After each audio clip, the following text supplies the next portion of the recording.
Praise the Lord, everyone. Praise the Lord. Praise the Lord. I want to thank each of you for joining with us for Thursday's daily Bible study coming from Charlene's Outreach Ministry. We have a wonderful and powerful lesson for today. One Spirit. One Spirit. And our lesson is coming from 1 Corinthians chapter 12, verse 1 through 11. And we're speaking on spiritual gifts. Powerful lesson. Powerful lesson. We're going to get ready to move right into our lesson. But first, I want to ask if anything is said touches your heart, soul, or spirit. If you have any questions or comments, please feel free to jot them at the bottom of the screen below, and I will get to them as soon as possible. Also, if you would subscribe to my channel and join with us as we gather together to study and meditate on the word of the Lord. Amen. We're going to get ready to move into our lesson, but first we're going to have prayer.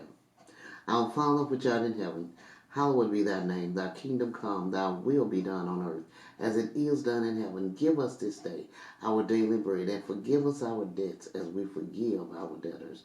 And lead us not in no temptation, but deliver us from evil. For thine is the kingdom, the power, and the glory. Dear God in heaven, we thank you, Father. We thank you for all the many blessings that you bestow upon us. We thank you for watching over us, for guiding us and leading us, for strengthening us, for building us up where we're weak in the mighty name of Jesus. We thank you, Father, for all that you have done, you is doing, and you shall do in each of our lives. We give you the glory, the honor, and the praise, Father. Lord, we ask you to go with us and stand by us in the mighty name of Jesus. Lord, we thank you for being with us when we go out and when we come in, Father. We thank you for watching over us over the dangerous highway day and night, Father. We thank you, Father, for watching over us as we slumber and sleep and waking us up fresh in the morning with grace and mercy, fresh and new, each and every day, Father. We thank you, Father, for all that you do in each of our lives. We thank you, Father, for making a way out of no way in Jesus' name. Lord, as we go forth in your word, Father, we thank you that our eyes is open and we see, our ears is open and we hear, and we gain wisdom, knowledge, and understanding from on high. In the mighty name of Jesus Christ, we pray. Amen. All right. We're going to move right into our lesson. One Spirit. One Spirit. Amen. And it's coming from 1 Corinthians, the 12th chapter, the first verse through the 11th. Spiritual gifts. And we're going to split this lesson up and speak on each portion of it. Amen. 1 Corinthians 12, 1 through 3 says, Now concerning spiritual gifts, brethren, I would not have you ignorant. You know that you were Gentiles, carried away unto these dumb idols, even as you were led. Wherefore I give you to understand that no man, speaking by the Spirit of God, calleth Jesus accursed, and that no man can say that Jesus is the Lord, but by the Holy Ghost. As we see here, that Paul does not want the saints at Corinth to be ignorant in the matter of spiritual manifestations or gifts of the Spirit, or how they work, or how they are supposed to look at them. The literal reading here is, Now concerning spirituals, brethren, I don't want you to be ignorant. Most versions supply the word gifts to complete the sense. However, the next verse suggests that Paul might have been thinking not only of manifestations of the Holy Spirit, but of evil spirits as well. Before conversion, the Corinthians had been adulterers, enslaved by devils, by evil spirits. They lived in fear of the spirits and were led about by these diabolical influences. They witnessed supernatural manifestations of the spirit world and heard spirit-inspired utterance. Under the influence of evil spirits, they sometimes surrendered self-control and said and did things beyond their own conscience and power. Now, as we look at this here, we today don't see it as prevalent in our main cities as it is in some areas. But demons and devils and evil spirits, they have power as well. So we have to be aware of that, not assuming that only those that are in Christ has power. There are those that are not in Christ that have power. So we have to be mindful of what power we are allowing to be influenced by. Amen. Now that they are saved, the believers must know how to judge all spirit manifestations. That is, how to discern between the voice of evil spirits and the authentic voice of the Holy Spirit.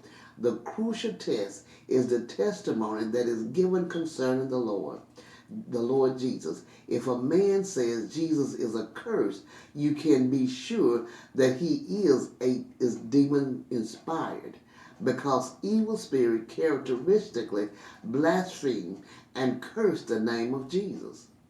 Now, we also know that when you're dealing with the Holy Spirit word lines up with the scripture, with the word of God. That's why the Lord tells us to study the scripture, to show ourselves approved, that we know what is being said, whether it is of the Lord or not. Because we do know, as when Jesus was speaking with Satan, or the evil spirit, when he was being tempted by the devil, the spirit knew scripture.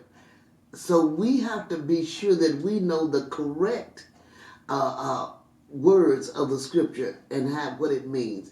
Just like when Eve was speaking with the serpent, the serpent knew how to talk about scripture. He knew what to say, amen, but he knew how to speak. And he knew how to speak in a way that would throw her off guard. So we have to know the scripture. We have to read the scripture. We have to study the scripture. Not only just to show ourselves approved, but to know what is in there and what is not in there. Amen. The Spirit of God would never lead anyone to speak of the Savior in this way, and of course not. His ministry is to exalt the Lord Jesus. He is to bring truth to all of us. Amen. He leads people to say that Jesus is Lord, not just with their lips, but with the warm, full confession of their hearts and lives, and the way we walk and the way we live. Amen. Verses 4 through 6 says, "Now there are diversities of gifts, but the same Spirit. There are differences of administration, but the same Lord. And there are diversities of operation, but it is the same God which worketh all in all." As we know, as we see, Paul shows that while there is a variety of gifts of the Holy Spirit in the church, there is a basic threefold unity. All of it comes through the Father, the Son, and the Holy Spirit, or the Holy Ghost. All of them come through those three. Amen. Involving the three persons of the Godhead, of the Trinity, as we call it. First of all, there are diversities of gifts, but the same Spirit. The Corinthians were acting as if there was only one gift, tongues. Paul says, no, your unity is not found in the possession of one common gift, but rather in possession of the Holy Spirit. Having the Holy Spirit is the main thing, because through the Holy Spirit, all gifts are available. It said, in possession of the Holy Spirit, who is the source of all the gifts. Amen. Neither the apostle, next the apostle points out that there are differences of ministries, services in the church. We don't all have the same work. We don't all do the same thing. But what we have in common is that whatever we do is done for the same Lord and with a view to serving others, not self. As we then again though there are diversities of activities as far as spiritual gifts are concerned, there's a difference in how each person bring about their gifts. There's many singers that sing for the Lord, but each one has their own method, their own style. There's many preachers. There are many teachers, but each one has their own method, their own style. Each one has a different message that the Lord has put on their heart or burdened their heart to push forward to push out, to speak on a consistent basis. This is what's in their heart. This is how they say, you horn down to what you're really teaching. Amen. As we look at what my primary uh, uh, attitude is toward teaching the word is that we are doers of the word. Are doers of the word. We want to be doers of it. This is my main goal in teaching the word, to try to give a great, a wonderful way of to where everybody can understand everything that's being said, but so we will not have a reason not to do the word. We are to walk out the word. Amen. As we see what the word is, what God is teaching us, then we are to be doers of this word. As we are looking at this passage here, we see that Paul is talking about the different gifts of the Spirit, and he's giving us wisdom, knowledge, and understanding in the word, that the Holy Spirit not only gives the gift of tongues, he also gives the gifts of prophesying, he gives the gifts of teaching, but all of it comes through him. All of it comes through the Holy Spirit. Amen. And it is an embodiment of the Father, the Son, and the Holy Spirit. Amen. If one gift seems more successful or spectacular or powerful than another, it is not because of any superiority in the person processing it. It is God who supplies the power. And the more that we allow God to work in us, the more that the Holy Spirit can and will be able to flow through us. Amen. And so this is why some are able to do more than others are able to do. Amen. Verses 7 through 9 says, but the manifestation of the Spirit is given to every man to profit withal. For one is given by the Spirit of the word of wisdom, to another the word of knowledge by the same Spirit, to another faith by the same Spirit, and to another the gifts of healing by the same Spirit. The Spirit manifests himself in the life of each believer by imparting some gift. There is no believer who does not have a function to perform. We all have a function to perform in the body of Christ. It's just like looking at our own individual bodies. We have lungs, we have a heart, we have muscles and all these different things, but they all have a specific function, but they all are of one body. Amen. They are not given for self-display or even for self-gratification, but in order to help others. This is what, no matter what our gift is, if our gift is for helping, it is to help others. If our gift is for being a comforter, it is to help others. No matter what our gift is, it is as a benefit to others. Amen. This is a pivotal point in the entire discussion that leads quite naturally to the list of some of the gifts of the Spirit. The word of wisdom is the supernatural power to speak with divine insight, whether in solving difficult problems, defending the faith, resolving conflicts, giving practical advice, or pleading one's case before hostile authorities. Stephen so demonstrated the word of wisdom that his adversaries were not able to resist the wisdom and the spirit by which he spoke. Acts 6 and verse 10.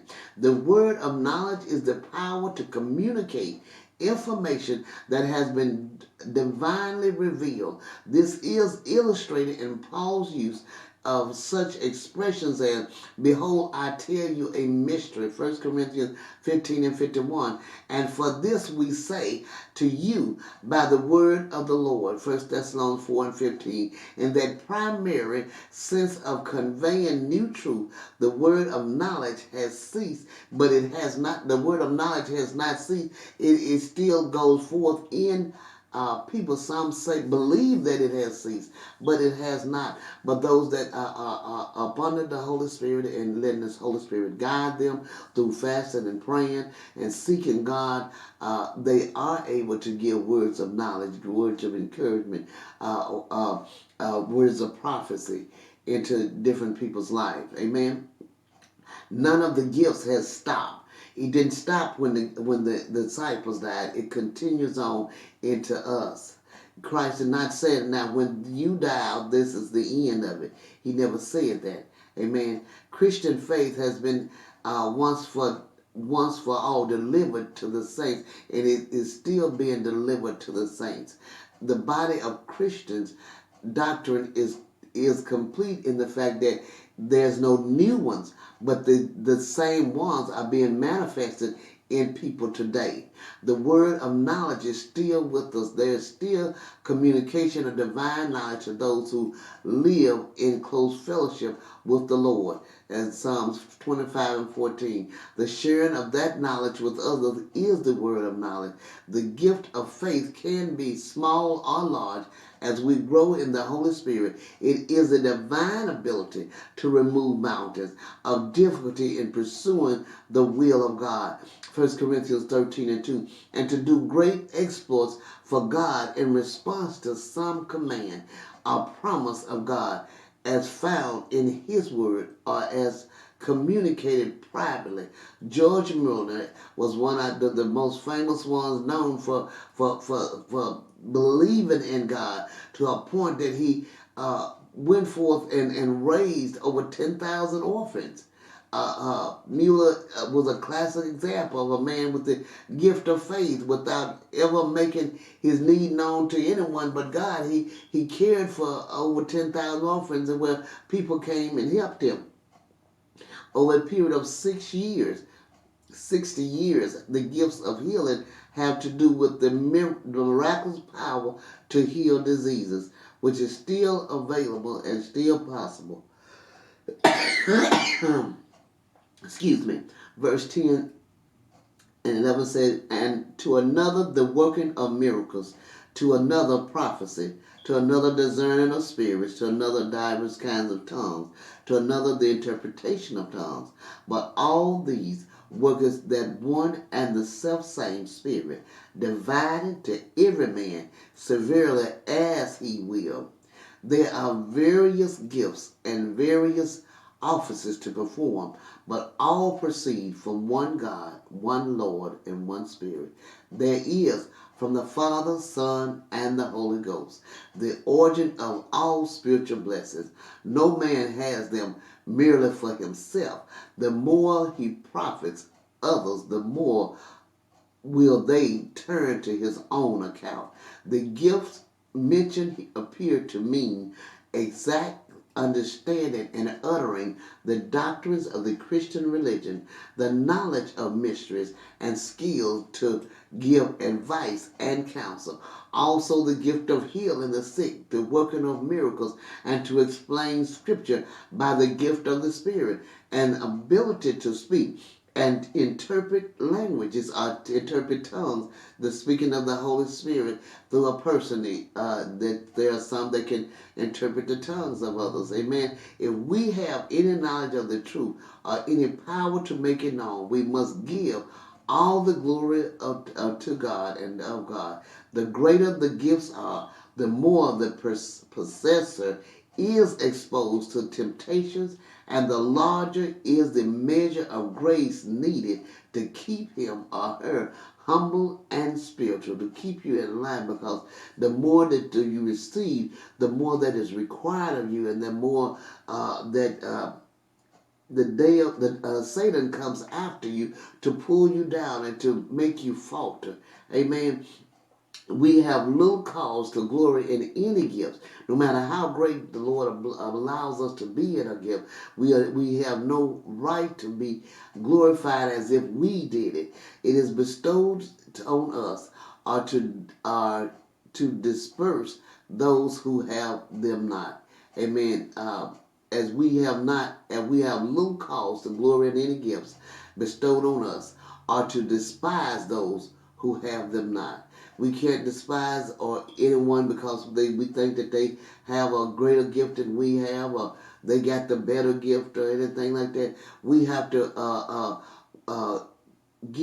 we have to pray, we have to fast, we have to meditate, and we have to prime and work our gift in order for our gift to grow and be manifest into what God would have it to be in and through us. Amen. This is a powerful and wonderful lesson. I pray you meditate on this lesson and have a blessed day. God bless you.